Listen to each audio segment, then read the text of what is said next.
మొన్న శివాజీ మాట్లాడాడు. అతను చెప్పాలనుకున్న ఉద్దేశం మంచి ఉద్దేశం, సొసైటీకి మంచి మెసేజ్ ఇవ్వాలనుకున్నాడు. ఆడపిల్ల అంటే ఏంది, హీరోయిన్స్ కానీ అదరమ్మాయిలైనా ఒక సాంప్రదాయమైన పద్ధతిలో ఉండాలి, సాంప్రదాయమైన డ్రెస్సులో రావాలి, సినిమా ఫంక్షన్లు కానీ బయట రోడ్డు మీద తిరిగేటప్పుడు కానీ సొసైటీలో ఉన్నప్పుడు మంచి బట్టలతో రావాలని మంచి మెసేజ్ ఇచ్చాడు.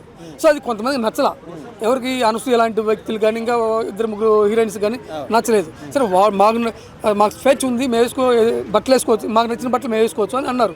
తప్పులేదు, అది ఇంట్లో వేసుకోండి, బెడ్రూమ్లో వేసుకోండి, లేకపోతే భర్త ముందు వేసుకోండి.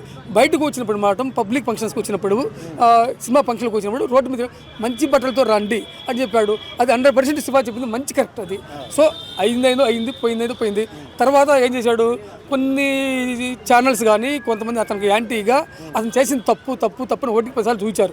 అయినప్పటికీ అతను మంచి మెసేజ్ ఇవ్వాలనుకున్నాడు. అది కొంతమందికి నచ్చకపోయినా అతను వచ్చి ఏం చెప్పాడు, అతను సరే నేను మాట్లాడిన మాటలు తొందరపాటులో ఏదైనా మాట్లాడినా కూడా ఏదన్నా మహిళా సంఘాలు కానీ లేడీస్ కానీ అండ్ ఆర్టిస్టులు హీరోయిన్లు కానీ వాళ్ళ మనోభావాలు ఏమైనా దెబ్బతింటే నా మాటల కారణంగా నన్ను క్షమించమని పబ్లిక్గా అతను వచ్చి ప్రెస్ మీట్ పెట్టి చెప్పాడు.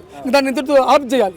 తర్వాత ఇంకోటి ఆయన చేసిన గొప్పతనం ఏంటంటే, మహిళా కమిషనరు డేట్ ఇచ్చి రమ్మన్నారు, వెళ్ళాడు, చెప్పాడు మేడం ఇంక ఫ్యూచర్లో నేను మాట్లాడను, ఇక దీన్ని ఎంజాయ్ చేయమని చెప్పేసి శివాజీ వాళ్ళు రిక్వెస్ట్ చేయడం జరిగింది.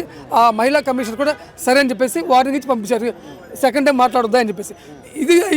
ఈ కార్డు ఇంతటితో ఎండ్ అయిపోయింది. అయినా కొంతమంది ప్రకాష్ రాజు లాంటి వాళ్ళు, మిగతా ఆర్టిస్టులు, కొంతమంది బయట వాళ్ళు ఈ విషయాన్ని లేవనెత్తడం వలన మళ్ళీ అగ్గి మీద ఏమంటారు పెట్రోల్ పోసినట్టు ఉంది. ఈ విషయాన్ని లేవనెత్తదు. ఇట్లా లేవనెత్తడం వల్ల ఈ విషయాన్ని టాపిక్ మళ్ళీ ఎత్తడం వల్ల ఈ సొసైటీలోకి రాంగ్ మెసేజ్ వెళ్ళేలా ఉంది. దయచేసి దీన్ని ఇంతటితో ఎంజాయ్ చేసేయండి, మంచిది.